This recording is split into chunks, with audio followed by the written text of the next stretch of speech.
Hello everyone, তো welcome to my new blog. সকালে ছেলেকে চা করে দিলাম, সাথে আমিও দুধ চাই খেয়ে নেব। আজকে লিকার চা খেতে ইচ্ছে করছে না। আর এদিকে চিয়া সিডস ভিজিয়ে রেখেছি, সেটা খাবো।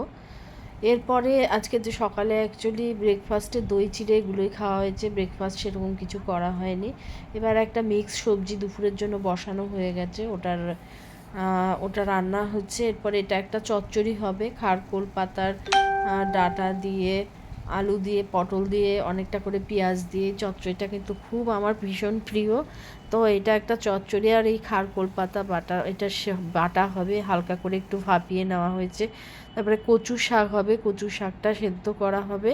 তো এইদিকে খারকোল পাতা বাটাটাও, এটা তো একটু গলা ধরে, যার কারণে খুব বেশি পরিমাণ রসুন লঙ্কা টঙ্কা দিয়ে খুব ভালো করে এটা কড়াইতে মানে টেলে নিতে হয় অনেকটা সময় ধরে, মানে একদম শুকিয়ে নিয়ে তারপরে এটাকে বাটতে হয়। এটা একটা অনেকটা সময়, মানে খুব ভালো করে এটা টেলে নিতে হয়। তো তারপরে এই যে এটা বেটে নিলাম, এটা বেটে নেওয়া হচ্ছে।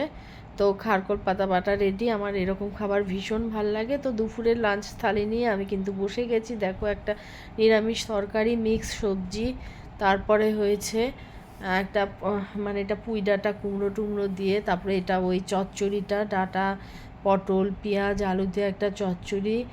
আর এদিকে হয়েছে বাদাম দিয়ে ছোলার, মানে ছোলা দিয়েই হয়, তবে বাদাম দিয়ে আজকে কচুর শাক, উচ্ছে ভাজা, আর এই খারকোল পাতা বাটা। তো আজকের শর্ট ভিডিওটা এটুকুই। ভালো লাগলে অবশ্যই একটা লাইক কমেন্ট করো। আবারও কোনো নতুন ভিডিও নিয়ে চলে আসবো। Thank you. আর আমার কিন্তু এরকম রান্না, মানে বেশ নিরামিষ রান্না এই টাইপের, বেশ গুছিয়ে গেছে, নানা রকম সবজি খেতে আমার ভীষণ পছন্দ। অ্যাকচুয়ালি মাছ মাংসর তো আলাদা স্বাদ রয়েছে, সেটা তো সবাই ভালোবাসে, বাট এই রকম খাবারও আমি পছন্দ করি। তোমরা কারা কারা পছন্দ করো কমেন্ট করো।